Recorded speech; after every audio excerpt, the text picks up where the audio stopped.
Saúdo os obreiros com a gloriosa paz do nosso único Senhor, Salvador, Remedor, Resgatador, Justificador, Jesus Cristo. Amém. Quem veio buscar uma bênção? Jesus está presente e nos abençoando. E crendo em sua presença neste lugar, com uma das mãos para o alto, diga comigo: eu creio na presença daquele que é o Senhor e o único Salvador, Jesus Cristo, o Filho de Deus vivo. Crendo, verás a glória de Deus. Amém, amado? Tudo é possível aquele que crê. Então, já fica este ensinamento inicial, que o nosso Deus não é o Deus do impossível. Isso é errado. A gente ouve isso, fala, o nosso Deus é Deus do impossível. Não, o nosso Deus é o Deus do possível. Aleluia. O impossível é do adversário, o possível é dele. E esse possível também tomamos posse dele, porque a palavra nos garante que tudo é possível àquele que crê. Amém? E crendo, veremos a glória de Deus. Amados, nós estamos cada vez mais nos aproximando do dia que aspiramos, que é o encontro com o Senhor entre nuvens. A igreja vai ser arrebatada. A confusão se generaliza. Quando o Senhor fala dos sinais que precederiam a sua volta para nos receber entre nuvens, ele diz que do dia e da hora ninguém sabe, mas nos deixa aqui algo que é para os salvos, os escolhidos. É uma dica preciosa, que ele fala que por ocasião da sua volta, os sinais são estes: terremotos, guerras, rumores de guerra, e ainda um alerta precioso, que por crescer a iniquidade, o amor de quase todos esfriará. Aí, meditando nesta última palavra, nesse versículo, crescer a iniquidade, o amor de quase todos esfriará. A iniquidade está do lado de fora. Isso não nos envolve. A palavra desde o princípio nos fala que o mundo jaz do maligno, e aqueles que se fazem amigos do mundo se tornam inimigos de Deus. O alerta é exatamente para o nosso meio, para a igreja. Por crescer a iniquidade, o amor de muitos esfriará. Quando diz de muitos esfriará, são poucos os que vão ser salvos. Porque quando esfria o amor, o crente fica morno. E mornidão, nós vimos ali o Senhor falando à igreja em Laodiceia: porque não és frio nem quente, mas és morno, vomitar-te-ei da minha boca. Então, o que o Espírito de Deus nos sugere, nos fala, para que possamos estar vigilantes e em oração.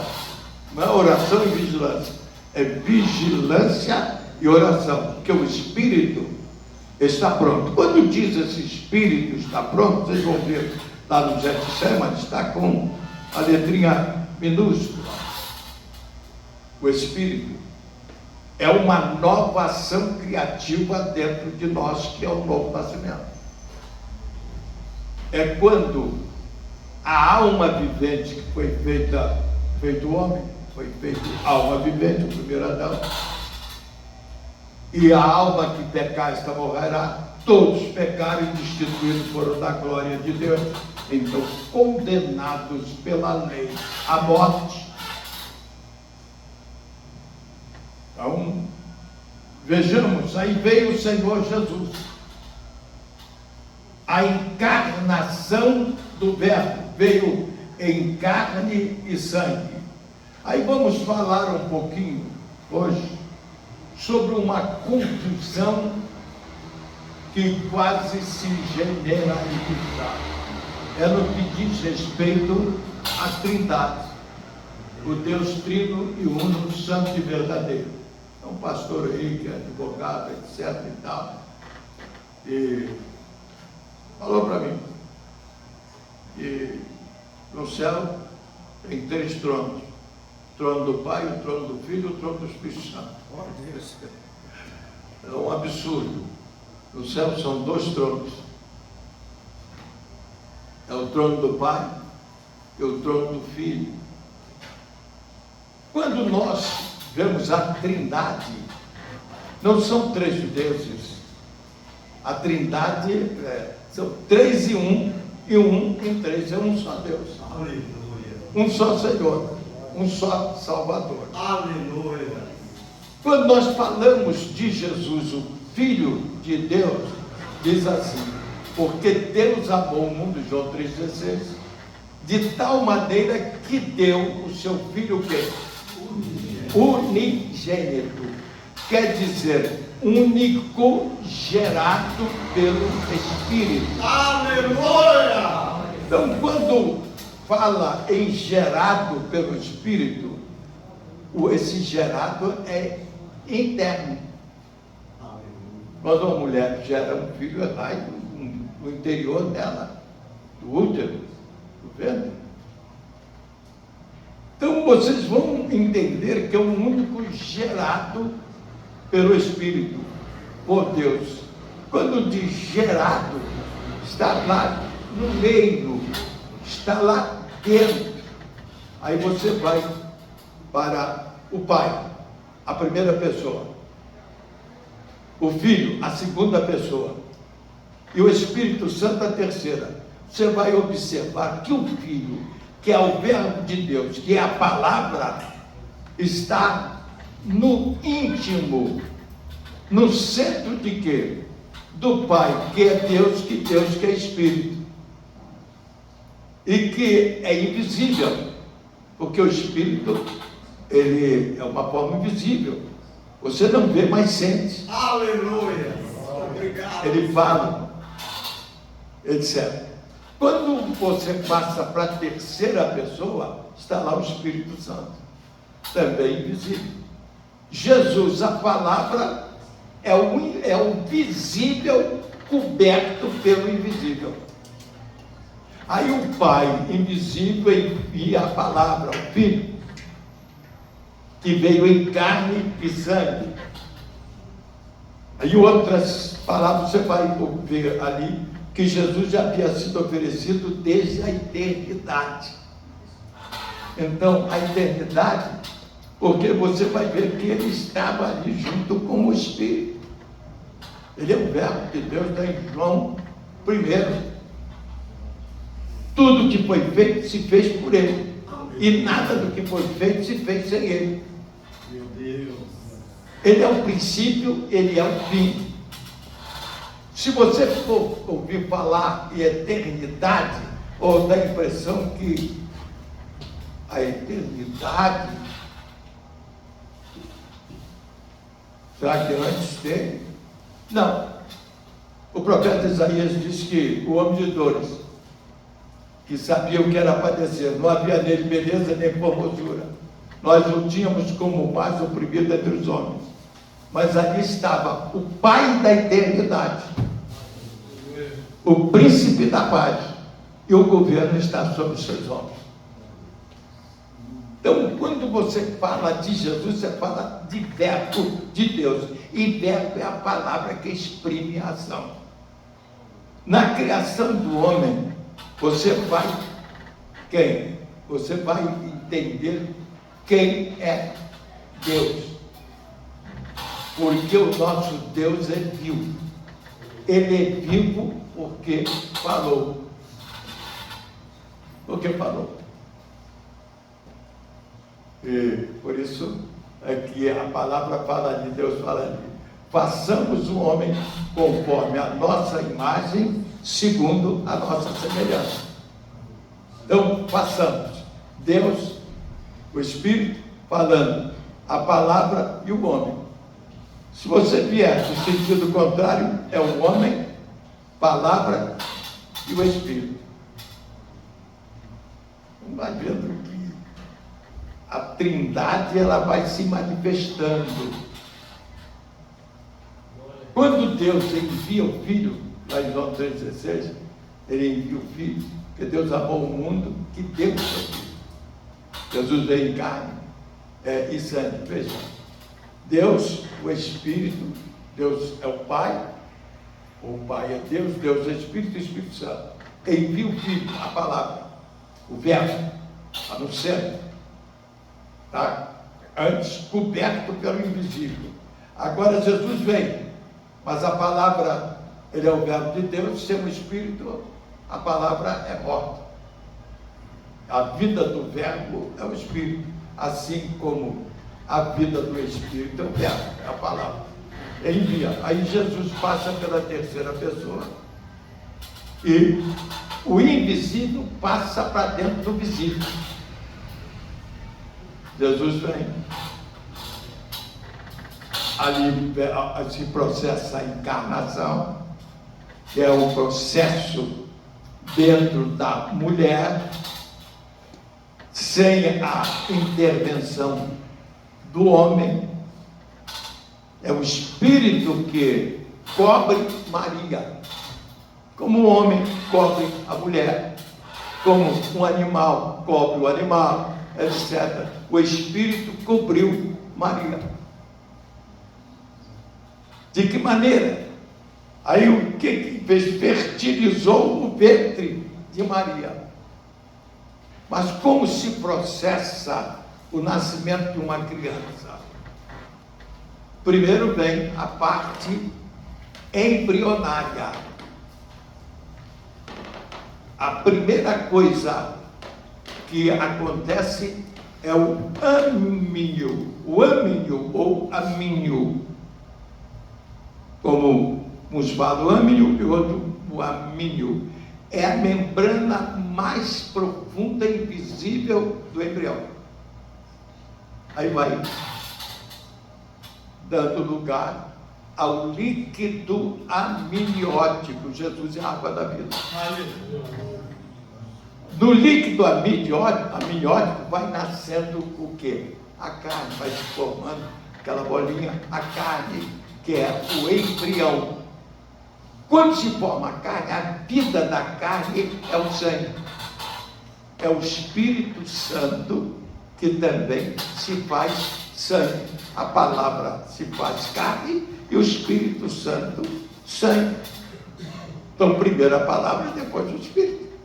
Ali, fecundando, gerando a palavra, o verbo de Deus, Jesus. Aí vem, depois do terceiro mês, o estado ali do fetal. Veio o feto. Os 9 meses, nasce Jesus.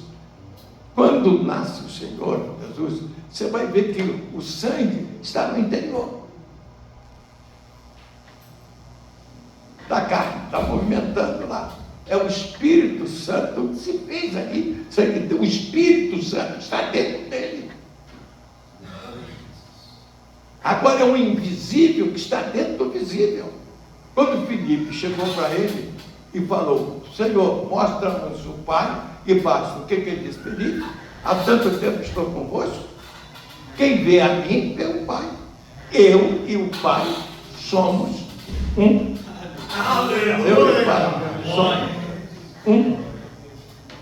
Em João 16, 14, se não me falha a memória, está, Jesus disse: é preciso que eu vá, porque se eu não for, o Espírito, o Consolador não virá, que é o Espírito da verdade.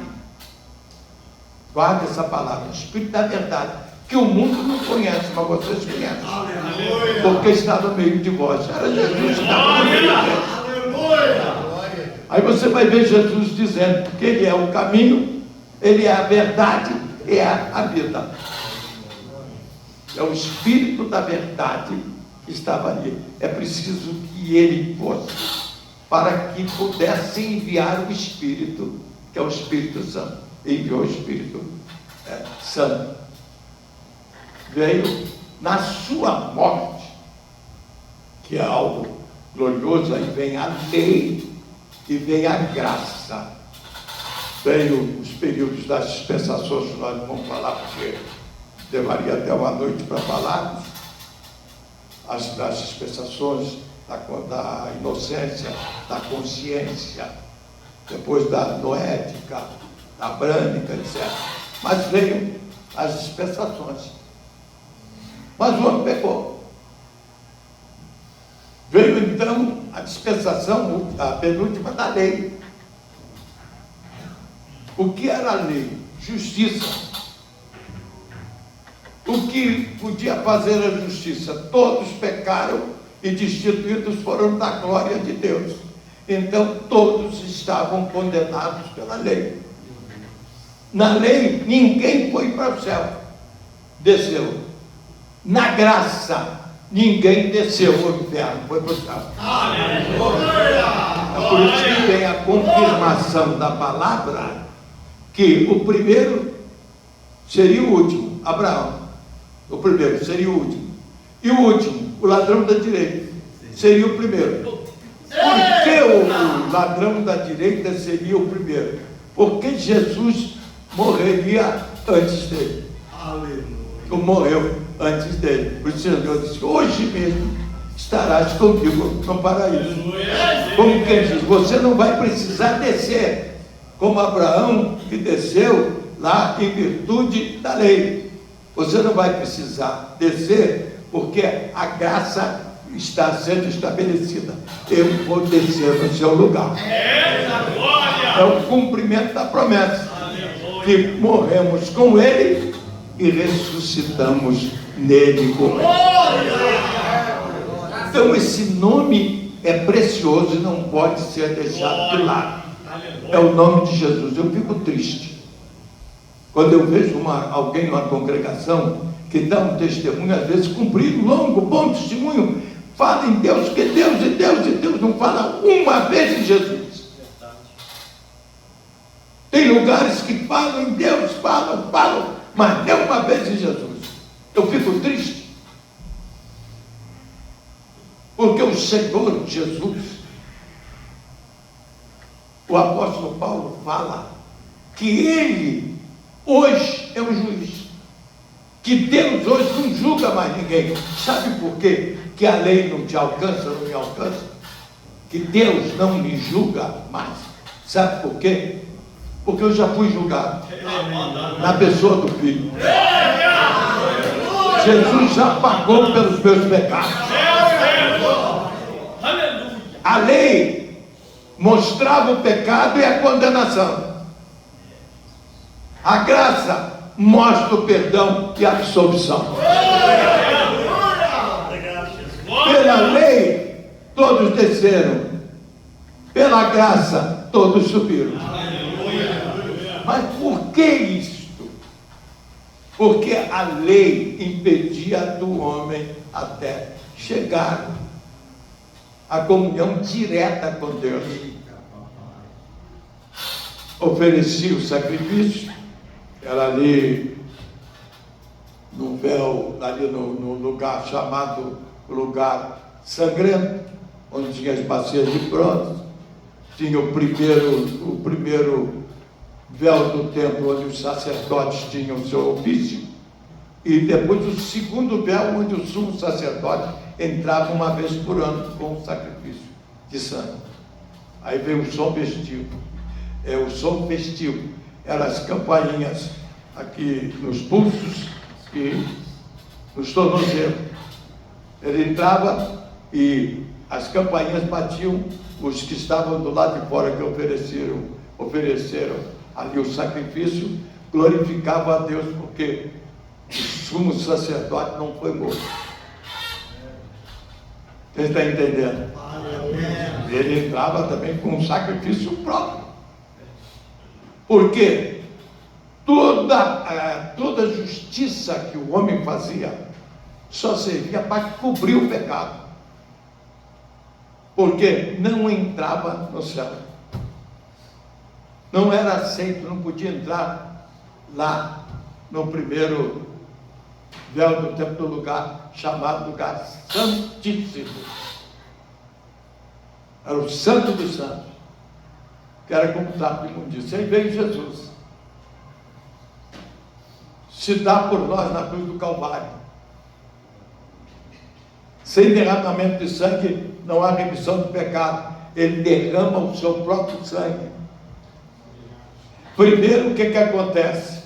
Lá no Getsemane ele sobe, do seu suor ali, aqui, foi transformado em gotas de sangue. Seu suor, o sofrimento era tão grande ali, para descobrir o pecado. Descobriu o pecado, tirou ali a cobertura do pecado e cancelou no Calvário. Glória a Deus. É quando você chega ali no Calvário, como se você estivesse ali participando da crucificação. O Senhor falando do sacrifício do filho dele, todo machucado, mãos, corpo dilacerado, cabeça com a coroa de espinhos. Então até os nossos próprios maus pensamentos ele pagou com a coroa de espinhos.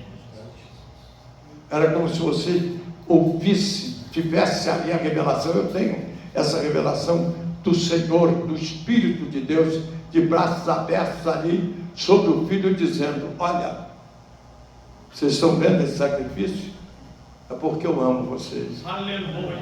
É o cumprimento de João 3,16.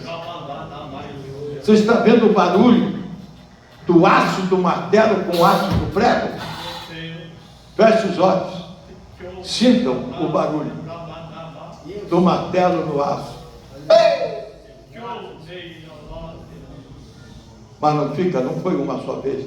É como se fosse pregar um prego numa parede. Quantas marteladas você dá? Quantas marteladas deu para atravessar os nervos? Não eram os ossos, os nervos, a carne.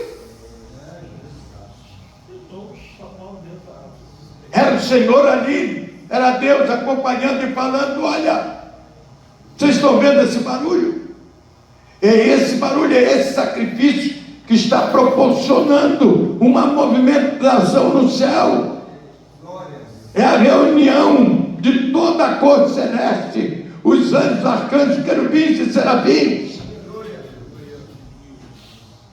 E os anjos encarregados das trombetas já estão prontos para transformar esse barulho aí do martelo nos pregos num som festivo para a entrada da igreja na glória. Pela marcha, la marcha. Vale a pena, amados, amar esse Senhor. Então vocês vejam comigo agora, pela fé, ali a Trindade, no sentido horizontal: Pai, Filho e Espírito Santo. O Pai envia o Filho, O Filho passa pela terceira pessoa, o Espírito Santo. Então o Espírito é de Jesus, está nele. O invisível passa para dentro do visível. E o apóstolo Paulo fala que Jesus é a imagem visível do Deus invisível. Glória! Aleluia! Essa é a realidade. Aí Jesus vai e envia o Espírito Santo. Você passa agora da Trindade, que está na horizontal, você passa para a vertical. Na vertical você vai ver o Pai em cima, o Filho no meio e o Espírito Santo embaixo. É o Espírito Santo que está presente aqui. Aleluia! Nos preparando para nos levar a Jesus que está no meio, entre nuvens. E ele, entre nuvens, vai receber a igreja e vai levá-la para Apocalipse, capítulo 22, versos 1. Que é o trono de Deus e do Cordeiro. Não é o trono de Deus e o trono do Cordeiro. Não, é um trono só. É o trono de Deus e do Cordeiro. Porque o do Cordeiro da direita é nosso. É da igreja. É do nosso advogado. Aí o que nós vemos nessa trindade? Se o Senhor Jesus é o nosso advogado hoje e vai ser o juiz da manhã, é ele que vai estar sentado no trono branco, já temos a nossa absolvição garantida, porque o nosso juiz é o nosso advogado,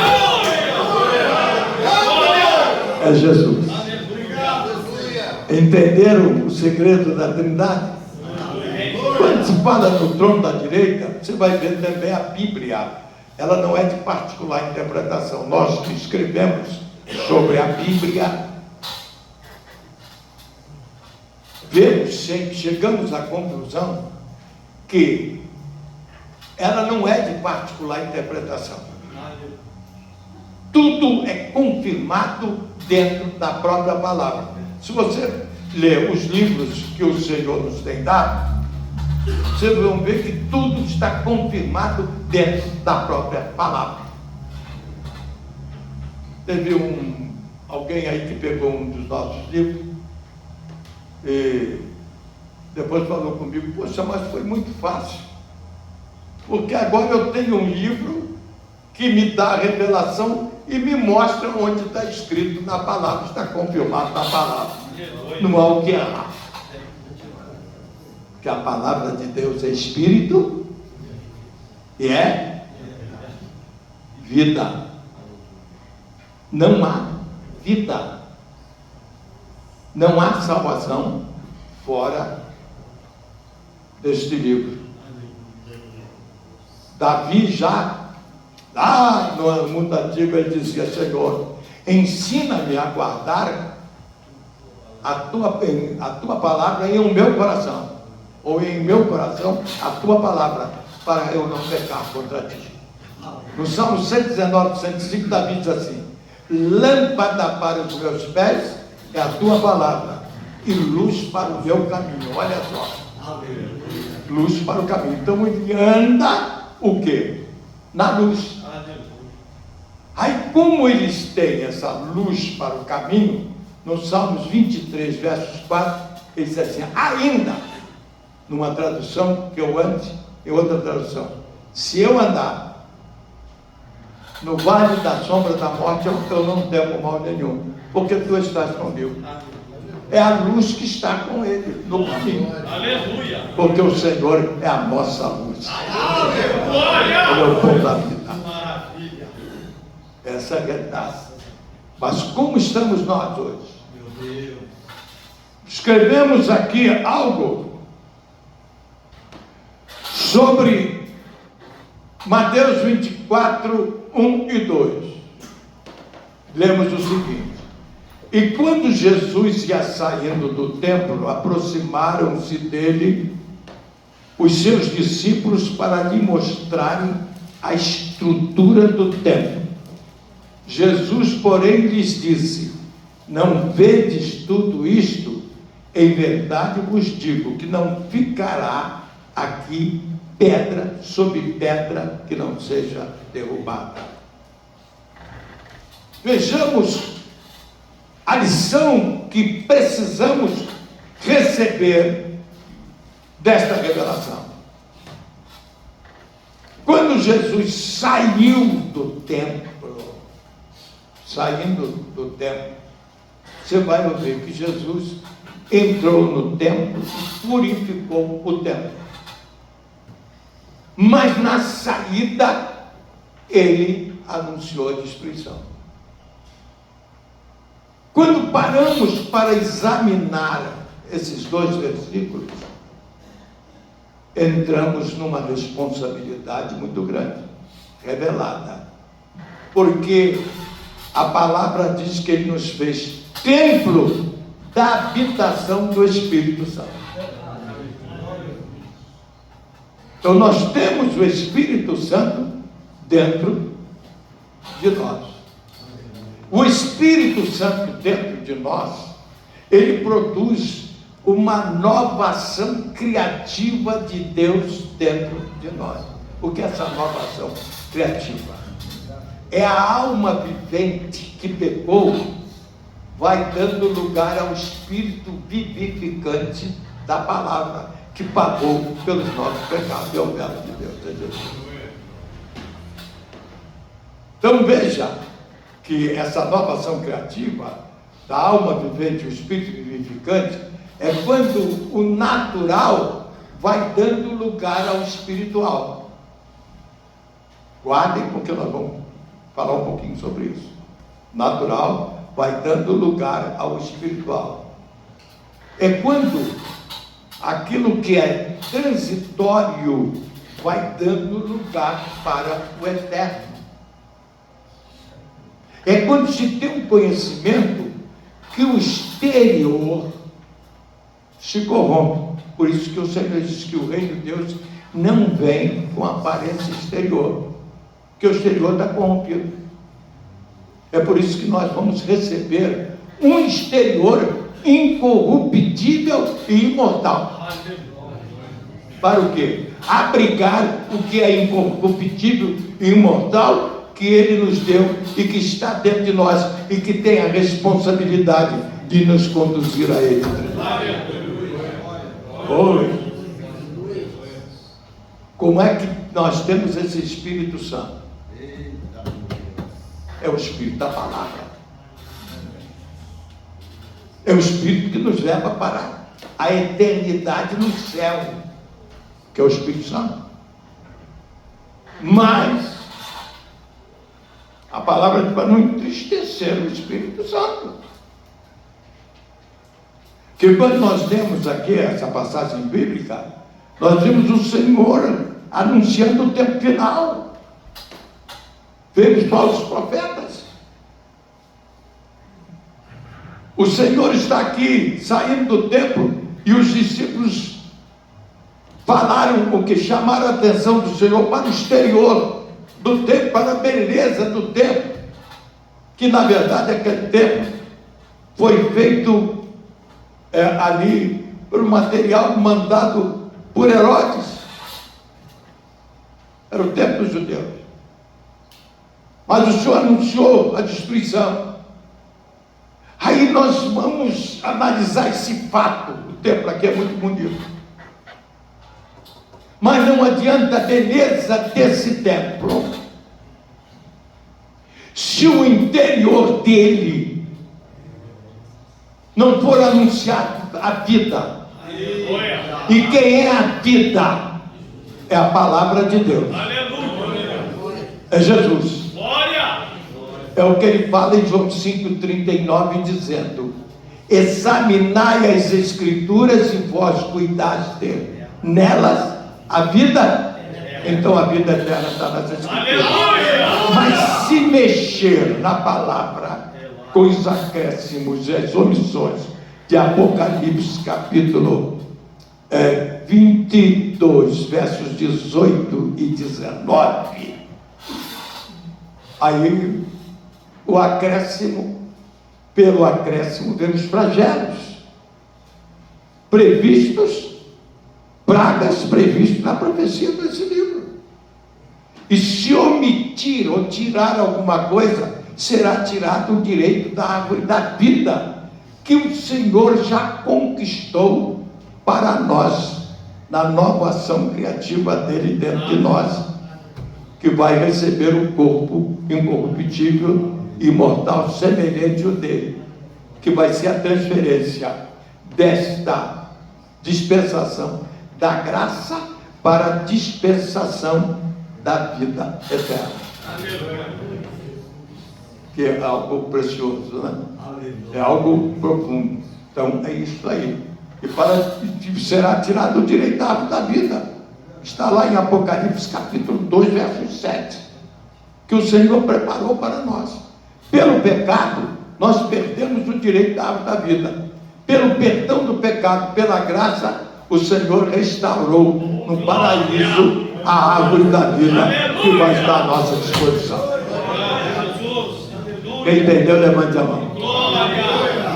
Então, isso aí é um conhecimento que é inicial, que vocês podem ler agora e ter um discernimento real da palavra de Deus. Então o trono é o trono de Deus e do Cordeiro, da direita é nosso. Mas bispo, como pode o senhor falar sobre esse trono da direita? O próprio Senhor Jesus. É Ele que diz: Pai. Ele intercede junto ao Pai: Pai, assim como eu venci e assentei-me no seu trono, eu desejo, eu quero, eu peço que eles vençam e se assentem no meu trono. Quem está entendendo? Que é a direita de Deus.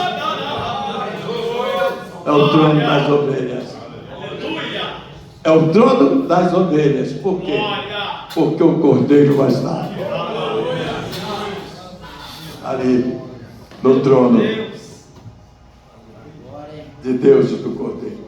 Então, isto é maravilhoso. Mas, ainda, amados, quando nós lemos que por crescer a iniquidade, o amor de muitos esfriará. Qual o cuidado que nós temos que ter?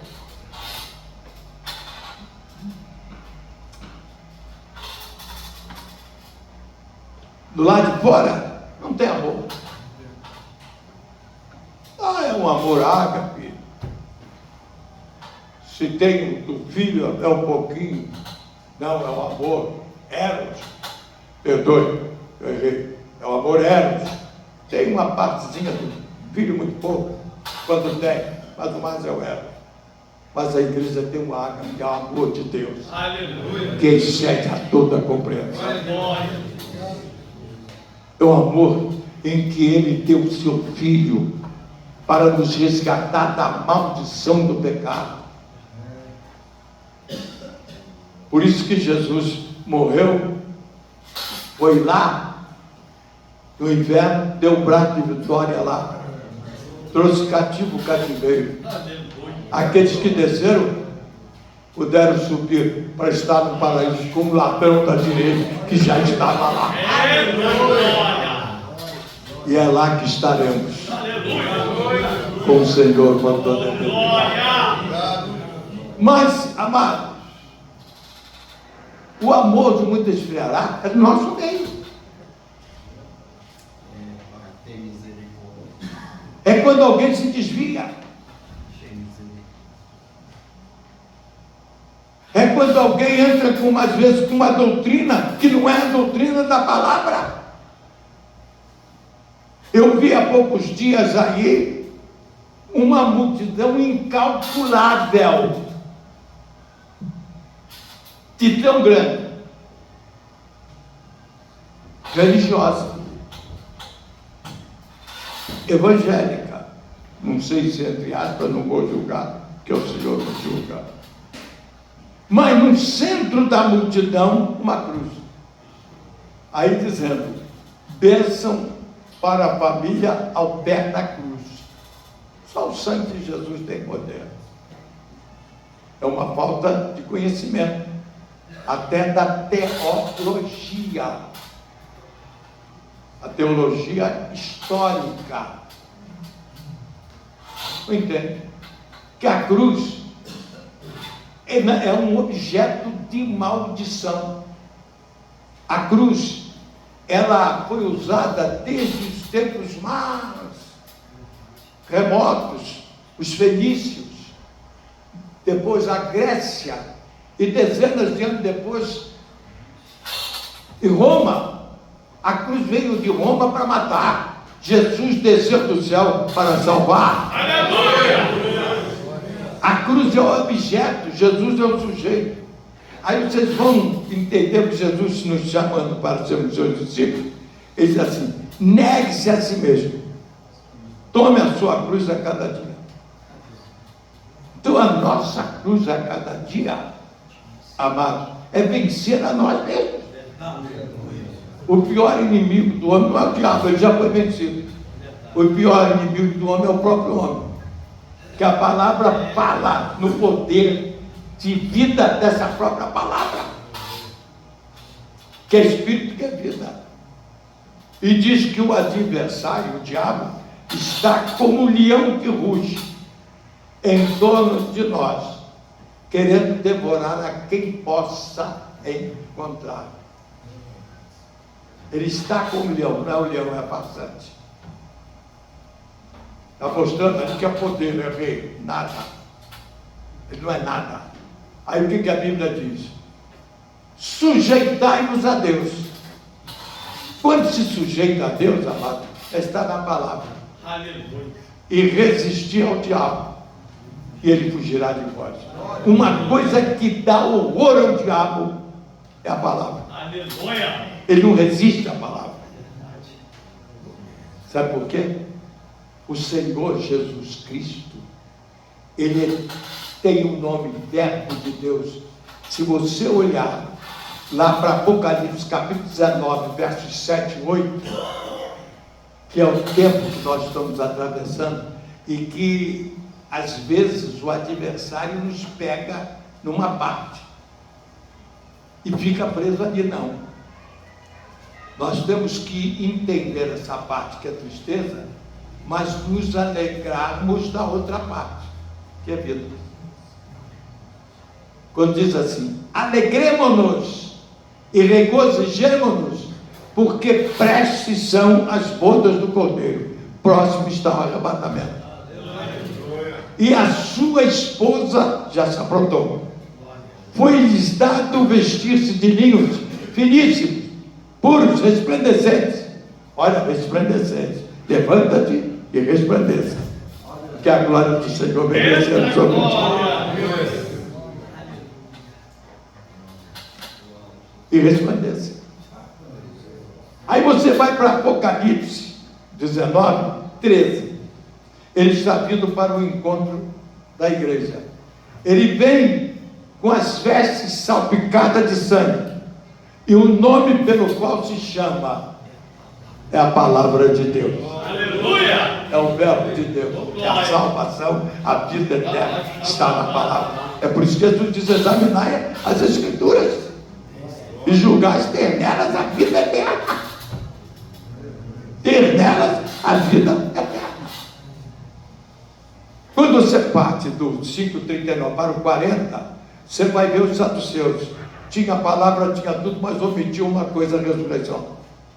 Aí o Senhor fala para ele: contudo, estes, os saduceus, vocês, saduceus, não querem ir a mim para teres vida.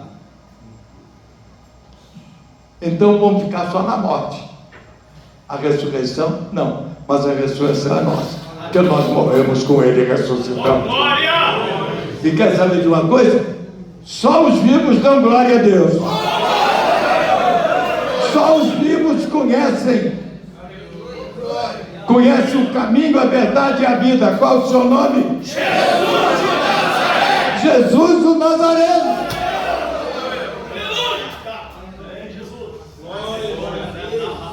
Voltando àquele princípio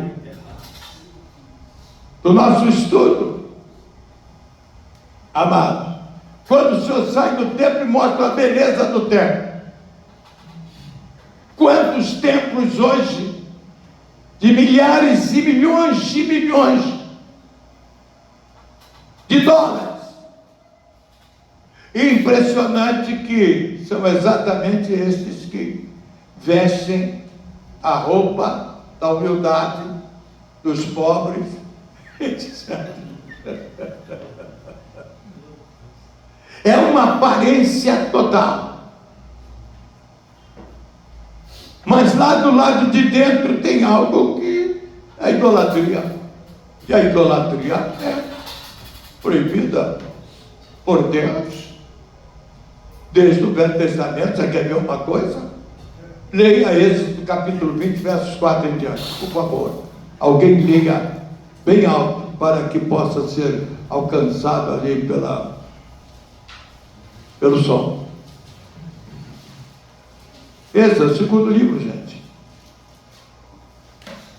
Não farás para ti imagem de escultura, semelhança alguma do que há em cima nos céus, nem embaixo na terra, nem nas águas debaixo da terra. Não as adorarás, nem lhes darás culto, porque eu sou o Senhor. Porque eu sou o Senhor teu Deus, Deus zeloso, que visita a iniquidade dos pais dos filhos, até a terceira e quarta geração daqueles que aborrecem a Deus. Mas usa de misericórdia. E faço misericórdia até 1000 gerações daqueles que me amam e guardam os meus mandamentos. Quem está entendendo, dá glória a Deus. Aleluia. Então você vê uma grande multidão e ali líderes dobrados diante da cruz vazia. Quando nós lemos sobre a cruz, ali em Isaías, no capítulo 38, versos 17, por favor, abram aí no profeta Isaías, capítulo 38, versos 17. Eis que foi para a minha paz, que tive eu grande amargura. Tu, porém, amaste a minha alma, e a livraste da cova da corrupção, porque lançaste para trás de ti todos os meus pecados. Coisa impressionante, né, amado? Profeta Isaías 38, 17. 38, 17. Bendito seja o nome do Senhor. Eis que foi para minha paz, que tive eu grande amargura. Tu, porém, amaste a minha alma e a livraste da cova da corrupção, porque lançaste para trás de ti todos os meus pecados. O que estava atrás do Senhor? A cruz. Ele lançou para trás dele, para a cruz, todos os nossos pecados. A cruz com os nossos pecados ficou para lá, para ser outros crucificados. É o órgão de condenação. Mas Jesus prometeu que estaria conosco todos os dias até a consumação. Ele está presente nesse lugar. Quem está sentindo a presença dele?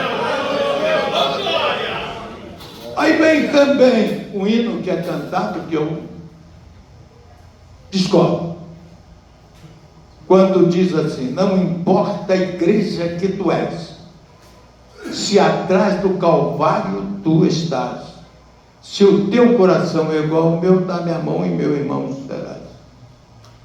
Não importa a igreja, não é o que o apóstolo Paulo diz, importa. A igreja que vai ser arrebatada é a igreja da palavra, não é da mistura. A igreja em Laodiceia, o Senhor fala. A igreja em Sardes, o Senhor fala de maneira diferente. A de Sardes, fala para o pastor da igreja: tu tens nome que vive, mas está morto. Então aquela movimentação, mas fora da vida da palavra, é morta diante de Deus. É quando muitos vão chegar naquele dia, o Senhor diz assim: muitos virão em o meu nome, enganarão a muitos. Quando prega, amados, doutrinas contrárias ao Espírito revelado da palavra. Essa é a realidade. E o apóstolo Paulo, na primeira epístola dele aos Coríntios, capítulo 11, verso 23, vai dizer assim: o que eu recebi do Senhor é o que eu vos ensinei. A palavra. Aí mais na frente ele vai dizer assim: aquele que comer do pão e beber do cálice, sem discernir o corpo, a igreja, come para a própria condenação, não discernindo o corpo. A igreja que vai ser arrebatada, ela está na palavra. Se você for ler ali sobre a igreja em Filadélfia, sobre Éfeso, o Senhor revela que havia perdido o primeiro amor. O primeiro amor, amados, é básico, é a humildade, é o aprendizado inicial. Você quer ser meu aluno? Diz o Senhor: aprendei de mim, que sou manso e humilde de coração. Negue-se a si mesmo. Seu eu não interessa. O egocentrismo, o egoísmo, a egolatria, bota no lixo. Mas coloca Jesus no coração. Irmãos, ele diz: aprendei de mim, porque sou manso e humilde de coração, e encontrareis descanso para vossas almas. É uma cura interior. Quem está recebendo óleo no interior? Aquela cura interessa. Ah, bispo, alguém aí está falando contra o Senhor. Gente, eu vou ficar muito triste. Eu fico triste pela pessoa que está perdendo a bênção própria, mas não está sabendo ele que eu estou recebendo a bênção do galardão. Quando todo mal disserem contra vós por amor do meu nome, grande será o vosso galardão. Então não posso esfriar porque um irmão esfria. Eu não posso esfriar quando alguém está falando um evangelho que é diferente desse. Que esses vão chegar naquele dia dizendo: Senhor, o Senhor disse assim: eles usarão o meu nome, dirão até que é o Cristo. Se colocam no lugar da palavra, o anticristo. E Paulo diz que muitos anticristos saíram do nosso meio, porque não eram dos nossos. Porque se fossem dos nossos, ficariam conosco na palavra, que é o Espírito de vida. Essa é a realidade. Como estamos nós? Vamos chegar naquele dia: Senhor, em teu nome eu fiz maravilhas, em teu nome eu expeli demônios. Imagine você quanta gente enganada pelo demônio, hein? Tem lugares aí que, como os demônios têm atenção, no outro dia eu contei um camarada conversando com o demônio quase 40 minutos. E o demônio jogava um contra o outro. O sangue de Jesus tem poder, o demônio não tem conversa. O demônio chegou, manda ele para os quintos dos infernos, que é o lugar dele. Mas Jesus está presente. Sérgio está aí. Vê lá no retiro espiritual. Eu vou lá, Veio, disse que estava endemoniada, disse que fazia lá as arruaças e tal. Que eu digo, me dá a mão. Quando pegou a minha mão, eu senti que queria me levar para luta corporal. Que conversa fiada. Em nome de Jesus, saia! Agora vem cá, dá um abraço. Mas teve um outro que foi comigo. Um olho que eu vou te contar. A Bíblia diz: se os seus olhos forem bons, mas passava até, poxa vida, passa uma menina de 12 anos, 13 anos, 14 anos, às vezes vem um vestidinho, ou vento bate, ou coisa parecida, você olha com aquele olhar, será que o desgraçado, Deus me perdoe, desculpe a expressão, até expressei mal, mas será que não vê que aquela menina tem um pai, tem uma mãe, tem tudo? Como infeliz, passou aqui, tentou pegar um pedófilo, pegar a minha menininha de 7 anos, hoje é casada, tem filhos, tem um pregador da palavra, certo? O marido que é o meu segundo aqui, o Fabinho, meu genro. Ela conseguiu se livrar, porque chegou alguém, a socorreu na hora, a polícia prendeu ele aqui na saída da cidade, tinha um posto policial ali, soltou, foi lá para o retiro, pegou a menininha da mesma idade da minha, 7 anos, estrupou, matou. Eu fui fazer o culto dela, fúnebre, no dia seguinte, que era filha de uma irmã da igreja. O sangue de Jesus tem poder. Aí vai um olho, para tudo quanto é lado, pelo amor de Deus. Aí chega lá um demônio lá, que camarada com quase 2 metros de altura, já havia dado um soco nos peitos do meu pai, pastor, quebrado bancos. Nós chegamos lá. Ele foi lá e disse que ia lá para... Dessa vez ia quebrar o pastor. Ele pensava que o pastor era meu pai. Ele deu um soco no peito do meu pai. Só que ele encontrou um velho militar aqui. Chegou lá, tá lá. Manifestou o demônio. Aí tá. O camarada do pastor que foi comigo chegou lá, que coisa tremenda. Tal do olhão.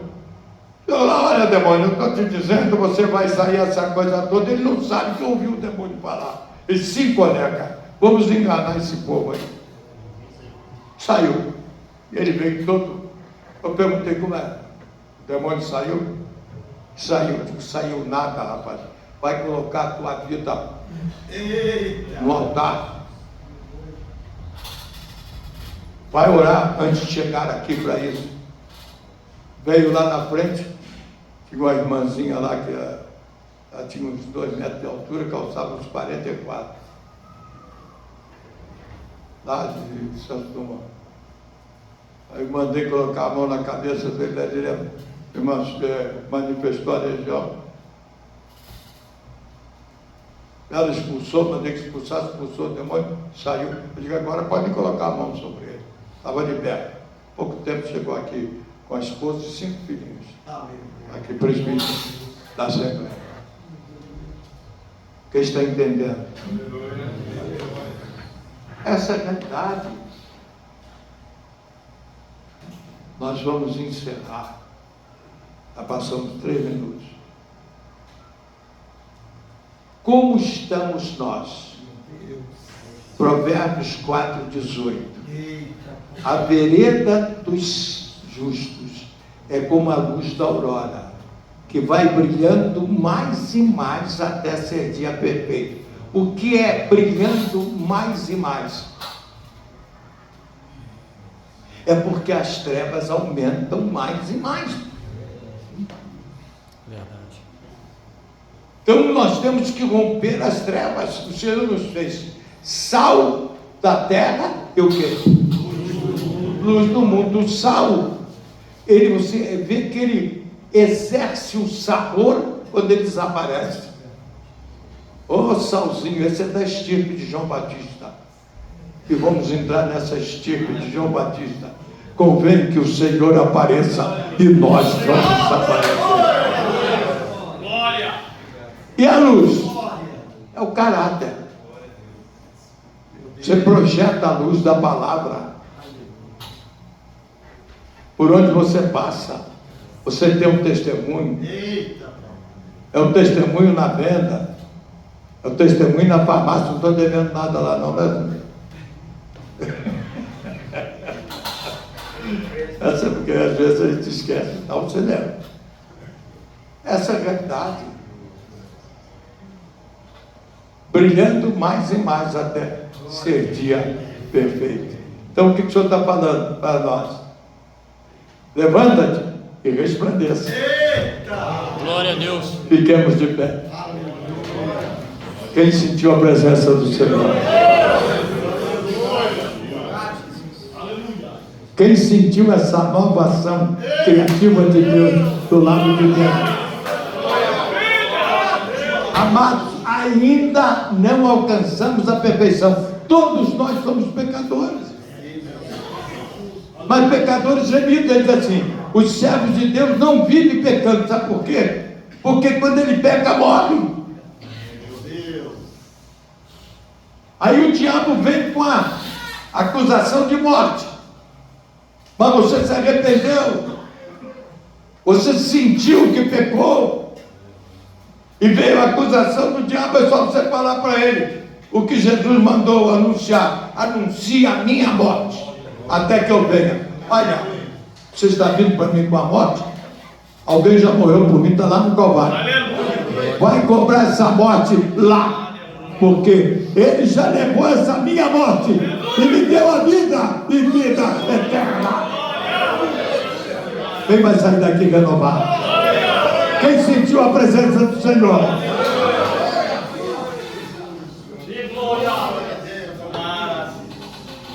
Quem foi abençoado?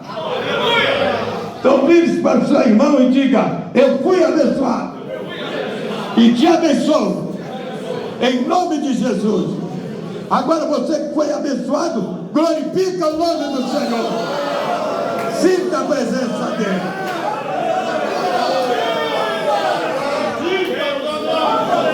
Que o Senhor vos abençoe. Que o Senhor vos guarde. Amados, está o 45º livro, Obediência, seguindo os passos de Jesus. Amém?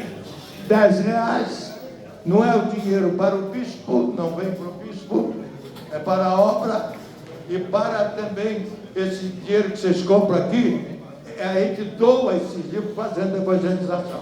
Amém? Que o Senhor nos abençoe e o pagamento é com o nosso redator aqui, ó, que é o pastor Elias Afonso. Amém? Deus os abençoe.